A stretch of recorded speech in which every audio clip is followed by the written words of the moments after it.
네, 잔명거지 오늘 처음으로 문을 열 코너는요. 구직자 여러분들의 숨겨진 마음을 설문조사로 알아보는 공감 100% 시간입니다. 네. 오늘의 주제 서희 씨가 소개해 주시죠. 네, 맞습니다. 자, 오늘의 주제는요. 바로 희망 직무 베스트 5인데요. 비슷하면서도 뭔가 다른 느낌이 나는 두 단어가 바로 직업과 직무입니다. 그렇다면 과연 직무는 뭘까요? 네. 사전적인 의미로 살펴보면은요. 직책이나 직업상에서 책임을 지고 담당하며 맡은 사무로 쉬운 말로는 맡은 일이라고 할 수 있겠는데요. 그렇다면 남녀 구직자들에게 있어서 희망하는 직무는 무엇이며 직무 분야별 실력을 키울 수 있는 방법은 무엇인지 오늘 공감 100%를 통해서 자세히 알아보도록 하겠습니다. 네, 오늘의 주제 희망 직무 베스트 5입니다. 직무라고 하면 조금 어렵게 느껴지시는 분들 많을 텐데 네. 맡은 일이라고 표현을 하면 훨씬 더 쉽게 이해가 되는군요. 이시안 대표님의 맡은 일, 이시안 대표님의 직무는 무엇입니까? 저는 대표잖아요. 네. 그래서 저의 직무는 어슬렁거리고 놀러 다니기입니다. 어슬렁거리며 놀러 다니기. 네. 그러니까 농담도 잘하죠. 진담이에요. 왜냐하면 저는 진짜 그런 약간 믿음을 가지고 있는데 네. 회사 직원이나 사람들이 저를 많이 못 보는 게 좋은 거라고 생각해요. 왜냐하면 대표는 무슨 일이 있을 때, 큰 일이 있을 때 그걸 수습해야 되니까 회사에 문제가 없다면 사실은 여러 군데 다니면서 다른 데 가능성을 보고 지금은 이걸 잘하고 있으면 그거 말고 우리가 다음에 할 것이 무엇인가를 네. 자꾸 찾아보고 사람들과 만나서 이제 연계하고 그런 일들을 해야 된다고 생각하거든요. 그렇군요. 하지만 뭐 이시안 대표님 같은 경우에는 본인도 회사에서 대표를 맡고 계시고 워낙에 또 연차도 있으시니까 네, 직무에 그렇죠. 대해서 정확하게 파악을 할 수가 있으실 것 같은데 사실 구직자들에게 있어서 직무 어떤 것인지 좀 어려운 감이 또 있을 그렇죠. 것 같아요. 자, 옥주 학생 같은 경우에는 취업을 한다면 이런 직무를 맡고 싶다 하는 희망 직무가 있을까요? 네, 저 같은 경우는 인사총무팀에 일단 지원하고 싶고 그리고 또 마케팅 쪽도 지원하고 싶습니다. 인사총무나 마케팅 쪽. 네네. 그래요. 많은 구직자들이 이제 자신이 원하는 분야가 있는데 잠시 후에 설문조사를 통해서 또 자세히 들여다보도록 하겠고요. 네. 우리 박찬 씨도 희망하는 직무가 구체적으로 있어요. 어때요? 네, 저도 있었습니다. 저는 우선 대학교 3학년 때까지는 환경 관련된 분석이나 연구를 주로 하는 연구원이 되고 싶었는데요. 4학년이 되고 나서 취업을 준비하다 보니까 컨설팅 업체도 좀 많이 알아보게 되었습니다. 예. 그렇군요. 아무래도 이렇게 원하는 직무 분야가 있기는 하지만 갑작스럽게 물어보게 된다면 대답할 네. 수 있는 학생들이 그렇게 많지는 않을 것 같다라는 생각도 드는데요. 네. 자, 그런데 회사 지원 서류를 보면 적지 않게 희망 직무에 대해서 기술하는 부분이 나와 있기도 한데 어떤 곳에 포인트를 두어서 적어내야 될지 이것도 짚어주시는 게 좋을 것 같아요. 이게 굉장히 의외인데요. 네. 정말 기본적인 거거든요. 그 직무에 대해서 정확히 아는 것이 가장 포인트라고 할 수 있습니다. 그 많은 학생들이요. 그 학생 입장이잖아요. 그러다 보니까 뭐 일을 해본 경험이 없어 그런지 그 직무에서 무엇을 하는지 정확히 모르거든요. 해외 영업이면 무조건 해외만 돌아다니면서 이렇게 하는 줄 알고 영업이면 뭐 이렇게 끼고 가서 저 죄송합니다 하고 그런 것만 알고 있어요. 근데 사실은 그것보다 훨씬 더 많은 것들이 있으니까 실제로는 그 직무에서 어떤 일들이 일어나는지 정확히 하는 게 첫 번째 포인트라고 할 수 있습니다. 그렇군요. 아무튼 희망 직무라고 하면은 내가 사회에 나가서 좀 열정을 쏟아내고 싶은 그런 분야라고 달리 표현할 수가 있겠습니다. 네. 그런데요, 남학생들과 여학생들의 희망 직무가 다르다고 하네요. 네, 이거 예. 참 재밌는 결과인데요. 그 취업부달 잡코리아가 구직자들이 일하고 싶은 직무에 대해 설문조사를 좀 했어요. 그랬더니 첫 번째로 남성들 같은 경우에는 1위가 마케팅 홍보업무가 뽑혔거든요. 그다음에 2위로는 기획 전략 업무, 그다음에 3위는 연구개발, 4위는 프로그램 시스템 설계, 그다음에 5위는 경찰, 소방관, 일반 공무원 순으로 뭐 약간 직무라고 하기엔 좀 다른 거지만 네. 이렇게 뽑혔습니다. 예. 더 특별한 건요. 11.9%가 한 10명 중에 1명이죠. 어떤 직무에서 일하고 싶은지 나도 모르겠다. 뭐 이렇게 얘기를 했어요. 아직 잘. 예. 네, 아무래도 사춘기 소년소녀 같은 그런 대답을 한 경우 네. 아직도 내가 어떤 직무를 맡고 싶은지 모르겠다라고 말한 분이 11%나 차지를 했는데요. 네. 자, 그렇다면은 이번에는 여성들. 여성들은 어떤 직무를 원하는지도 좀 궁금한데요. 예, 그 여성들의 1위는요. 여기 그러면 저기 옥주 학생의 천상 여자 이런 말이 맞는 것 같은데요. 1위가 바로 인사총무 업무거든요. 역시나. 그렇네요. 네. 2위는 디자인이고요. 그다음에 3위는 마케팅 홍보, 4위는 기획 전략 순으로 나타났고요. 또 재밌는 건 채용 규모가 가장 큰 건 사실은 이런 것들이 아니라 영업이나 영업 관리, 그다음에 CS 고객 지원, 판매, 매장 관리 같은 것들인데 이건 5%나 3% 정도로 낮네요. 굉장히 낮게 나타났어요. 그렇군요. 네. 아무튼 여성과 남성의 생각 생각이 다르고 또 직무 역시나 다르다는 것을 느낄 수가 있었고요.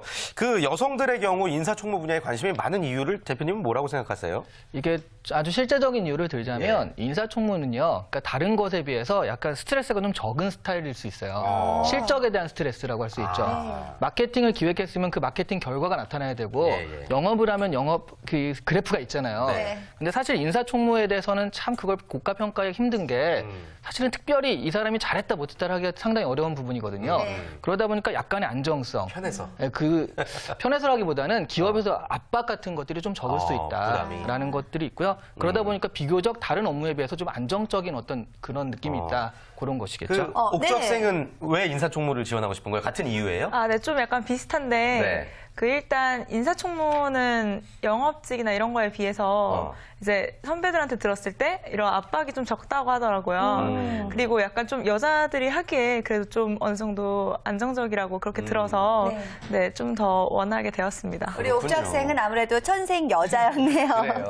자, 그런데요, 내가 하고 싶은 일과 잘할 수 있는 일은 분명히 다르기 때문에 직무 분야에 대해서도 희망을 한다면 아무래도 잘할 수 있는 것을 좀 어필을 해야 될 것 같은데 인사총무 분야에서 내가 인재라는 것을 어필할 수 있는 좋은 방법 또 어떤 게 있을지 궁금해요. 네, 그러니까 일단 인사총무라는 분야의 어떤 특점에 대해서 알아야 되는데 이게 그 요즘에 이제 경영지원이라는 말로 나타내거든요. 경영지원. 예, 그러니까 하는 것들 앞에서 나가서 하는 것들을 잘 이렇게 뒷받침해 준다는 역할. 스타크래프트로 치면 이렇게 치유해 주는 마린 같은 그런 역할인데요. 예, 그런 역할을 하기 위해서는 일단 첫 번째는 인사 같은 것이 들어가다 보면 아무래도 어떤 공정성에 대해서 굉장히 중요하게 생각을 하거든요. 그다음에 윤리성, 도덕적 어떤 그런 것들이 있죠. 그런 것들에 대해서 굉장히 중요하게 생각하기 때문에 근데 이런 것들을 나는 굉장히 윤리적인 사람입니다 이렇게 얘기할 수는 없으니까 원리 원칙을 좀 충실히 잘 지키는 사람이다. 이런 것들을 어필하는 게 일단 필요하겠고요. 그러다 보니까 약간 성실한 사람을 좀 더 원하게 되거든요. 성실 같은 거는 이제 뭐 그 대학의 학점이라든가 그런 부분들이 아무래도 좀 성실성과 지표가 관계가 되겠죠. 네, 그렇게 나타낼 수 있겠어요. 네, 아무래도 뭐 성실했던 에피소드 같은 것을 스토리로 만들어내는 것도 좋은 방법이 될 수 있을까요? 네, 그런 것도 있고요.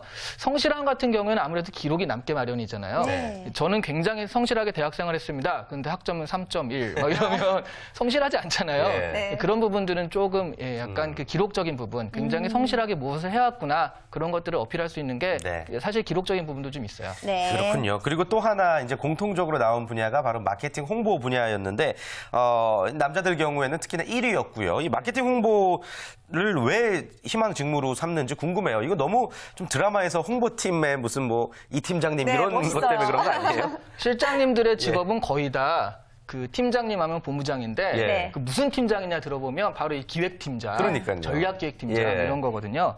일단 그게 왜 그러냐면요. 드라마에서도 보면 뭔가 좀 드라마틱한 일거리가 있어야 되잖아요. 뭘 했는데 이 여주인공, 인턴 여주인공의 아주 사소한 도움으로 굉장히 대박을 낸다거나 한마디로 그렇게 할 수 있는 게 이 분야인 거예요. 그러니까 그 인사총무는 아무리 뭐 잘 해봤자 이게 눈에 안 드러나는데 이거는 바로 이제 그 기업에서 뭐가 잘 팔린다거나 뭐가 이제 확 늘어난다거나 이렇게 나오기 때문에 굉장히 눈에 띄기 때문에 바로 핵심 부서라고 할 수 있거든요. 그러니까 어떤 성취라는 부분도 굉장히 있고요. 또 하나는 그 기획팀장들이 대부분 회장님 아들이잖아요. 그러니까 가장 중요한 부분이라는 거죠. 그게. 그러니까 회장님 아들이 가 있는 거잖아요. 근데 드라마가 아니라 실제로도 회장님 아들들이 많이 맡아요? 회장님 아들들은 뭐 팀장보다는 바로 그냥 아주 위로 아주 위로 가죠. 네, 아무래도 궁금했던 부분이었는데 그렇다면 박찬 학생한테 한번 물어보고 싶은 게요. 정말 남학생들은 이 마케팅이나 홍보 분야에 대해서 로망이 좀 있나요? 네, 저희도 아무래도 이제 친구들하고 얘기를 많이 하다 보면은 이제 홍보 이런 쪽에 관심이 있는 친구들이 많은데요. 실제로도 제 친구 중에서도 이제 영업사원으로 일하는 친구들도 많이 있고 근데 좀 친구들이 하는 말을 들어보면은 굉장히 장점만 많이 말을 하더라고요. 제 친구들 같은 경우에는 뭐 이제 신입사원으로 들어가서 영업을 하게 되는데도 혼자 자동차를 몰고 영업을 하러 가고 그리고 어느 정도의 자유시간이 있다고 저는 그렇게 말을 해주는데 저랑은 잘 안 맞는 것 같습니다. 사람마다 다르죠? 네, 그렇습니다. 그런데요, 아무래도 이런 분야 자체도 꽤나 머리를 좀 잘 굴려야 되는 분야이기도 하고 아무래도 노력보다는 조금 타고나는 성향 자체가 좀 맞는 분들이 있는 것 같은데 마케팅이나 홍보 거기다가 이 전략 분야에 있어서 맞는 인재 스타일도 분명히 있을 것 같아요. 어떨까요? 네, 일단 말씀하신 대로 약간 머리를 굴리는 스타일이다 보니까 뭐 자꾸 이제 좀 그런 생각들을 많이 하는 스타일이 좋고요. 그거보다 우선순위에 있는 거는 그 좌절금지라고 하죠. 포기하지 않고 되게 긍정적인 사람. 왜냐하면 내가 어떤 그 마케팅 계획을 해가지고 했는데 잘 안 됐어요. 네. 그러면 에이씨 난 안 되나 보다 이렇게 하면 안 되잖아요. 그쵸. 뭐가 안 됐을지 다시 분석해서 이번에 이렇게 해보겠다 저렇게 해보겠다. 그렇게 한 10번 하면 그중에 한 2-3번은 또 성공하기 마련이거든요. 네. 그래서 끝까지 한번 밀어붙일 수 있는 그런 성향을 가진 사람이 네. 잘 맞습니다. 네. 하긴 아무리 야구를 잘해도 타자가 3할이잖아요. 네. 7번은 아웃이니까 네. 그 몇 번의 성공 속에서 좀 보람을 찾는 그런 인재가 마케팅에 잘 적합하다 이런 말씀이신 것 같습니다. 네. 그런데요, 많은 구직자 여러분들이 희망 직무는 분명히 있는데 그 직무를 수행하기 위해서 어떤 일들을 내가 해야 되며 준비해야 되는지 모른다는 게 너무 심각한 것 같아요. 네, 그래서 예. 몰라서 입사해가지고 결국엔 회사를 그만두는 일들이 발생을 하는데요. 지난해 상반기 채용을 가지고 조사해본 결과요. 올 상반기에 채용한 신입사원 중 조기 퇴사한 사원이 있다라고 한 70% 정도가 와. 대답을 했거든요. 예. 또 기업별로는 중소벤처기업이 72.5%고요. 네. 대기업은 잘 안 나가요. 한 19.8% 정도 되고 그래도 나가는 분들이 있네요. 예. 5명 중에 1명이 나간다는 얘기거든요. 네. 근데 외국계는 4.6%, 공기업은 3.1% 순으로 나타났고요. 그럼 네가 왜 그 퇴사를 하려고 그러니? 라고 이제 물었을 때요. 직무 적응 실패가 60% 이상이에요. 급여 및 복리후생이 불만이다. 44.3% 대답을 했고, 조직 적응을 실패했다. 그 다음에 사실은 중복 입사했다. 다른 데도 됐다라는 얘기죠. 그 다음에 개인 사유 등이 뒤를 이었어요. 예, 그리고 이제 또 가장 많이 발생했던 시기를 보면 부서를 이동한 후에 2-3개월 정도가 30.5%로 가장 많았고 부서 이동 후 1개월, 그러니까 부서 이동한 직후에 한 60% 정도는 좀 나갈 결심을 한다는 얘기죠. 네. 예, 부서 이동 직후가 13.7%고 부서 이동 OJT 단계, 이게 OJT가 이제 거기서 배우는 거거든요. 뭘 네네. 할지 배우고 있는 단계. 그다음에 최종 합격 발표 직후에도 11.5%가 회사를 떠난 것으로 조사됐습니다. 네. 그렇군요. 아무래도 대기업은 또 직무별로 인재를 채용하기 때문에 이렇게 조기 퇴사하는 사람들이 많지 않은 것 같고 중소기업 같은 경우는 어떤 직무를 맡을지 모르다가 의외의 직무를 맡게 돼서 퇴사하는 분들이 굉장히 많은 것 같아요. 네, 예. 그렇습니다. 거기다 시기상으로도 좀 맞아떨어지는 부분이 있는 것 같은데 왜 신입사원일 때도 어떨떨하게 잘 모르고 다니다가 어느 순간에 이제 일이 조금 익을만 하면은 아, 이것은 내 일이 아니구나라고 생각하면서 돌아서는 분들이 꽤 많이 있는 것 같습니다. 근데 이게 또 사회적으로는 또 문제가 되지 않을까 싶기도 해요. 그래요. 기업의 입장에서는 기껏 뽑아놨더니 떠나고 네. 또 구직자 입장에서는 기껏 뽑혔더니 떠나야 되는 게 참 소모적이라는 생각이 드네요. 네, 예. 그렇죠. 기업 입장에서 신입사원 이탈이 달갑지 않은 건 당연한 일이고요. 설문조사 결과 어떤 영향을 미칠 것 같냐라고 설문조사를 했을 때 경영 손실에 약간 영향을 미친다가 51.1%를 차지했어요. 네. 그다음에 매우 영향을 미친다가 22.9%로요. 합쳐보면 거의 80% 정도 되잖아요. 그렇네요. 그래서 굉장히 많은 기업들이 영향을 많이 받고 있다라고 네. 대답을 했다는 거죠. 네. 이게 늘 있던 현상입니까? 아니면 요 근래 좀 심각해지는 현상입니까? 원래 있던 현상이죠. 원래? 네, 요즘 같은 경우는 상당히 취업하기가 어려운데도 불구하고 이 정도 네. 됐으니까 예전에는 정말 취업이 정말 쉽다라고 느꼈을 때는 잠깐 2-3개월 해보고 이 회사가 아닌가 봐 그러면서 다른 회사 가보고 그런 경우가 또 상당히 많았거든요. 네, 아무래도 그 자리가 다른 구직자가 차지할 수 있었던 자리일 수도 있었기 때문에 더욱더 문제가 크다라고 볼 수가 있을 것 같은데 네. 다른 건 다 좋은데 직무가 잘 맞지 않아서라는 거는 사전 준비가 좀 부족하지 않았을까라는 아무래도. 생각이 들기도 합니다.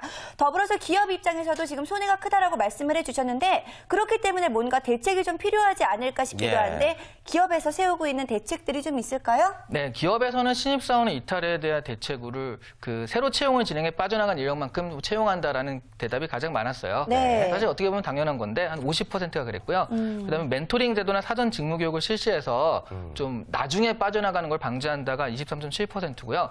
그다음에 이건 애초에 모집 인원보다 많이 합격시킨다. 나갈 경우를 미리 대비하는 네, 거네요. 오버부킹이라는 전문 용어가 있죠. 오버부킹. 네. 네, 별다른 조치를 취하지 않는다는 응답도 13.7%나 됐어요. 또 구직자들을 대상으로요. 취업을 준비하면서 가장 궁금한 사항에 대해 조사한 결과 직무별로 어떤 일을 하는지 잘 모르겠다는 의견이 57.9%로 가장 많았다는 얘기거든요. 그러니까 내가 내 일을 선택하는 데 있어서 기업도 그렇고 어떤 사람인지 모르듯이 그 구직자들도 기업에서 뭘 시키는지를 모르고 가가지고 이런 일들이 발생하는 것 같습니다. 네. 그렇군요. 앞서서 우리 두 분께도 옥주 학생과 박찬 씨께도 희망 직무에 대한 얘기를 물은 적이 있는데 좀 구체적으로 그 희망 직무에 관련해서 조사를 해본 적이 있는지 한번 여쭤볼게요. 해봤다면 어떤 부분이 좋을 것 같고 어떤 부분이 좀 싫을 것 같았어요? 일단 이제 저는 구직 활동 중이라서 네. 뭐 학교에서 하는 취업 특강이나 이런 걸 통해서 이제 직무에 대한 정보를 많이 얻는데요. 이제 인사총무팀 같은 경우는 사람을 뽑고 뭐 관리하는 게 가장 크다고 해요. 네. 그래서 이제 좋은 점은 아까 그 대표님께서 말씀해주신 것처럼 약간 압박이 좀 적고 그리고 좀 안정적인 건 좋을 것 같은데 약간 어떤 거를 되게 성취해내지 못한다는 거? 약간 그거는 좀 아쉬운 것 같아요. 아무래도 그래도 아직 취업 전인데도 불구하고 여러 가지로 많이 좀 알아본 상태인 것 같은데 박찬 학생 같은 경우에는 어때요? 네, 저도 이제 주변 친구들하고 지인분들께 많이 물어봤습니다. 컨설팅 업체에서 이제 가장 좋을 것 같은 부분에 대해서 제가 궁금해서 많이 물어봤는데요. 그 중에서 이제 대답해 주시는 많은 분들이 하시는 말씀이 컨설팅을 해서 이제 결과물을 얻게 되고 그 결과물에 대해서 이제 옥주 학생이랑 조금 비교되는데요. 저는 그 결과물에 대해서 성취감을 얻는다는 게 가장 좋은 점이라고 생각을 하고요. 네. 그리고 다음으로 이제 싫을 것 같은 부분은 아무래도 야근. 야근은 좀 피해갈 수 없는 문제인 것 같습니다. 그래요. 근데 두 학생 같은 경우에는 네. 정반대의 대답을 했네요. 성취감을 느낄 수 그래요. 있다와 없다. 없다와 있다라고 대답을 해주셨네요. 그 대표님 제가 좀 갑자기 좀 생뚱맞은 질문일 수도 있는데 이렇게 직무 네, 항상. 이렇게 직무 때문에 퇴사를 할 거면 아예 면접장에서부터 네. 직무에 대해서 좀 이렇게 자세히 좀 나쁘게 표현하자면 꼬치꼬치 묻는 게 도움이 되는 일인지 궁금해요. 회사 입장에서요? 네, 회사에서. 구직자 입장에서 그렇게 물어봤을 때 손해를 볼지도 궁금하고 네. 회사 아, 입장에서도 받아들이는 네. 편이 어떨까요? 그러니까 회사 입장에서는 그걸 어떻게 판단하냐면 그 자소서에서 제일 중요한 항목이 1번 지원 동기예요. 지원 동기. 지원 예. 동기에서 뭐 한번 잘해보겠다 이런 식보다는 이 직무에서 내가 이렇게 활동하겠다라는 게 더 중요하거든요. 네. 그러니까 거기서 이제 이 사람이 직무에 대해서 관심이 있는지 체크하게 됩니다. 또 마찬가지로 회사에서 이제 사실은 면접을 당하는 사람이 그래서 거꾸로 질문할 기회는 거의 없거든요. 예. 근데 딱 마지막으로 뭐 우리 회사에 궁금한 거 있으면 아무거나 다 물어보세요라고 했을 때 면접자들이 고민하는 게 그거거든요. 이때 너무 말해야 되나? 질문하면 네. 뭐 연봉 얼마 이거 물어보면 네. 혹시 뭐 돈만 밝힌 애로 알지 않을까 뭐 이런 것들인데 실제로 지금처럼 직무에 대해서 물어보는 게 가장 또 그 일반적으로 좋아요. 왜냐하면 정말 궁금하니까. 그러니까 너무 이제 그 뻔한 거 말고 조금 그래서 이 회사에서는 구체적으로 뭐 아랍에 갔다 왔는데 아랍에서 어떤 일을 합니까? 라는 식으로 좀 구체적으로 하면은 이 친구가 정말 관심이 있구나를 표명하는 일이 되거든요. 네. 굉장히 좋은 포인트가 될 수 있어요. 그러니까 어떤 좀 꼬치꼬치 캐묻는 정도가 아닌 호기심이나 관심 차원에서 묻는다면은 좋은 태도로 보일 수 있겠다는 네, 얘기군요. 이 회사의 어떤 특징적인 면, 그 네. 직무에 있어서 이 회사의 특징적인 면을 예. 좀 더 물어보면 이 친구가 우리 회사에 정말 관심이 많구나라고 할 수 있다는 거죠. 네, 기본적으로 알려진 부분 같은 경우에야 이미 알고 가야 되겠지만 네. 알려지지 않은 부분에 대해서는 면접장에서 물어봐도 좋다는 사실 알려드렸고요. 네. 사실 어떻게 보면은요, 저희도 방송 일을 시작할 때 정말 보기만 해도 너무너무 좋은 또 그런 일인 줄 알았는데 막상 시작해보면 이게 좋기만 한 건 아니거든요. 직업 방송은 아니지만요. 자, 그런데 그런 것처럼 이 구직자들 입장에서도 보이지 않는 부분까지 좀 감수하면 좋지 않을까라는 생각이 들기도 하는데요. 네. 구직자들도 이런 부분을 좀 알아야 될 것 같다라는 생각도 들어요. 마음의 준비를 해야죠. 네. 예. 그렇죠. 이게 그 학생들인데 학생들이다 보니까 고등학교 학생이나 대학교 학생은 구분이 안 될 때가 많아요. 고 마음 고 상태로 성장을 해서. 근데 좀 알바라도 좀 해봤으면 좋겠는 게 사회에서 좀 더러운 꼴을 좀 봐봐야 된다. 그다음에 좀 부당한 대우도 좀 받아보고 그러면서 이게 사회구나. 그럼 어떻게 적응해야 되는지 알겠구나. 스스로 깨닫는 어떤 단계가 있어야 되는데 갑자기 네. 정말 그런 거 하나 없이 갑자기 딱 이렇게 그 회사에 가게 되면 못 참거든요. 그렇죠. 대기업 같은 경우도 좋다 하지만 아무래도 약간 시키는 건 하라는 군대 문화가 좀 있는 데도 있어요. 네. 그런 부분을 못 참고 이제 5명 중 1명이 튀어나오고 있으니까 그런 부분들을 좀 알고서 가는 것이 필요하다. 그 방송도 얘기하셨지만 사실은 굉장히 화려하고 멋있어 보이는 배역을 따기 위해서 네. 오디션에서 떨어지고 그 좀 약간 모욕적인 말도 듣고 예. 그런 것들을 감수하면서 또 그런 걸 하는 거잖아요. 네. 근데 방송만 그런 게 아니라 어떤 직업도 다 그렇거든요. 그렇죠. 예, 그런 부분을 좀 알고서 가는 것이 아무래도 구직자나 회사 입장에서도 서로 윈윈할 수 있는 길인 것 같아요. 네. 그래, 의미 있으면 양이 있다라는 거, 양이 있으면 의미 있다라는 것을 명심하셔야 될 것 같고요. 네. 그나저나 희망 직무에 대해서 좀 만족하기 위해서 다양한 준비를 해야 된다고 말씀하셨는데 좀 경험론적인 얘기에서 인턴만이 최선의 방법인 건지 궁금해요. 아니죠. 그 인턴이 하면 좋죠. 하면 좋은데 인턴 자리는 한정돼 있고요. 그쵸. 네. 그것도 마찬가지로 그 취업하는 것처럼 이제 경쟁이 되니까. 예. 그래서 비슷하게요. 가령 동아리에서 어떤 행사를 기획한다. 홈커밍 데이를 한다 해도 거기 직무들이 다 나눠지잖아요. 네. 이걸 뭐 연락하는 사람, 또 마케팅하는 사람, 또 공연을 하면 홍보하는 사람도 있고 만드는 사람도 있고요. 그러면서 자신의 어떤 마케팅 경험을 좀 어필하는 게 좋은 방법인데 일례로 그 티몬을 만든 그 신혜성 대표라고 팀원. 네네 이 친구 같은 경우는 처음에 맥켄지 컨설팅인가로 처음에 입사를 했대요. 근데 그 별로 이제 인턴이나 그런 걸 한 게 없기 때문에 뭐를 어필했냐면 자기가 합창 동아리에서 합창 동아리를 처음에 맡아가지고 2년 동안 활성화시킨 얘기를 이렇게 좀 직무 난 이걸 맡아서 이렇게 했고 저렇게 했고 어필을 했다고 그래요. 그래서 입사하는데 무리가 없었다고 하거든요. 아, 그렇군요. 그런 식으로 인턴뿐만 아니라 동아리든지 뭐든지 자기가 했던 일들을 좀 직무와 연결시켜서 말하면 됩니다. 네. 그렇군요. 아무래도 학교를 다니는 동안에 관련 경험들을 또 많이 쌓는 것도 참 필요할 것 같은데 직무에 대한 얘기를 하다 보니까 불현듯 좀 떠오른 게 있는데 네. 실제로 얼마나 많은 직장인들이 또 직무에 만족하고 있을지에 대해서도 궁금합니다. 궁금하다. 설문조사 네. 결과가 있을까요? 네, 당연히 있습니다. 없는 당연히 게 없는 있죠. 설문조사거든요. 네. 직장인들을 대상으로 그 설문조사한 결과 안타깝게도요, 65.7%가 지금 직무를 희망했던 일이 아니다라고 대답을 했어요. 직장인들이 현재 중요하게 그 직무를 택할 때 중요하게 생각했던 것이 첫 번째가 직업 안정성이었거든요. 그다음에 취업 성공 가능성, 높은 연봉, 전공, 뭐 적성 및 특기 순으로 나타났고요. 뭐 주위의 추천 같은 것들도 있으니까 한마디로 처음에 이걸 선택할 때도 자기가 원했던 일이라기보다는 이게 좋으니까 했다 이런 것들이 많았다는 얘기죠. 근데 직장인들이 취업 성공 가능성을 조건을 꼽았다는 것은 뭔가요? 또 다른 취업을 준비한다는 얘기인가요? 아니죠. 내가 여기 이 회사에 넣어서 될 만한 회사가 있고 안 될 만한 회사가 있잖아요. 그래서 안 될 만한, 그러니까 될 만한 데를 넣은 거죠. 내가 하기는 싫지만. 부특 합격 가능성. 합격 가능성까지 이렇게 보고 직무에 대해서 선택을 했는데 사실 직업의 안정성 같은 경우에는 이해가 됩니다. 그렇기 때문에 요즘 공무원이 또 많이 떠오르고 있는 직업으로 각광을 받고 있는 것 같은데요. 실제로 우리 구직자들은 어떨지 좀 궁금해요. 본인이 원하는 직무만을 직업을 선택할 때 많이 이렇게 직무를 파는 편인지 아니면 다른 것들도 많이 고려하는 편인지 먼저 옥주 학생부터 한번 물어볼게요. 네, 저는 일단 제가 원하는 그런 희망 직무 위주로 파고요. 그리고 정말 그게 정 없다 싶으면은 이제 다른 것까지 보기는 합니다. 다른 것도 보기는 네, 하지만 네. 희망 직무를 우선순위한다라고 생각을 하는데 네. 저는 우선 처음 보시는 분들이 되게 유하게 생겼다, 이렇게 마음이 되게 흔들릴 것 같다, 이렇게 말씀하시는데요. 제 장점 아닌 단점이 있는데, 소신 혹은 고집? 제가 이런 게 있어서요. 수능을 볼 때도 환경공학과만 이제 3군데를 다 지원했었거든요. 그런 것처럼 이제 대학교 4학년 때 이제 취업 준비를 하면서도 제가 가고 싶은 이제 컨설팅 업체에 대해서만 많이 좀 알아본 그런 스타일인 것 같습니다. 그 주위의 어떤 이야기는 그러면 전혀 받아들이지 않으세요? 네, 그게 또 고집이죠. 본인이 생각하는 대로 네. 밀고 나가는 그런 성격인 것 같은데요. 자, 이렇게 해서 오늘 저희가요, 희망 직무 베스트 5라는 주제로 이야기를 나눠봤습니다. 아무래도 직무에 대해서 여러 가지 분야에 대해서 좀 알 수 있는 좋은 기회였던 것 같은데요. 자, 끝으로 이시안 대표님께서 직무로 고민을 하고 있는 구직자들을 위해서 조언의 한마디 전해주시면 좋을 것 같아요. 네, 사실 직무가 굉장히 중요한데 또 직무에 대해서 잘 알고 있는 취준생들이 많지 않아요. 직무가 정말 토익보다 27배 중요하다고 생각하면 됩니다. 왜냐면 어느 정도 지나가면 이 친구가 적합한 친구 아닌가가 바로 직무에 대해서 얼마나 이해하고 그 직무에 대해서 자기가 어떤 것을 겪어왔는가, 살아왔는가에 달려 있거든요. 없으면 어떻게 하느냐. 있던 거를 가지고 스토리를 만든다는 게 바로 이런 건데 스토리라는 게 별게 아니라 에피소드를 소개하는 것이 아니라 내가 이런 일을 하고 싶어서 이런저런 일을 해왔다가 스토리거든요. 그 직무라는 게 바로 이런 일을 하고 싶어서의 목표잖아요. 그거부터 설정을 하시는 것이 가장 먼저 해야 될 일이라고 생각합니다. 네. 자, 이렇게 해서 오늘 공감 100% 여기서 마무리 짓도록 하겠습니다. 저희는 잠시 후 2부에서 다시 찾아뵈도록 할 텐데요. 2부에서는요, 잠시 김묘순 캐스터가 전하는 취업 정보 백서가 준비가 되어 있고요. 네, 그리고 거기어때 코너에서는요, 요즘 에코시대가 다가오면서 많은 분들이 관심을 가지고 있는 기업 에코시안에 대해서 자세히 준비해봤습니다. 저희는 잠시 후에 돌아옵니다. 멀리 가지 마시고요. 채널 고정.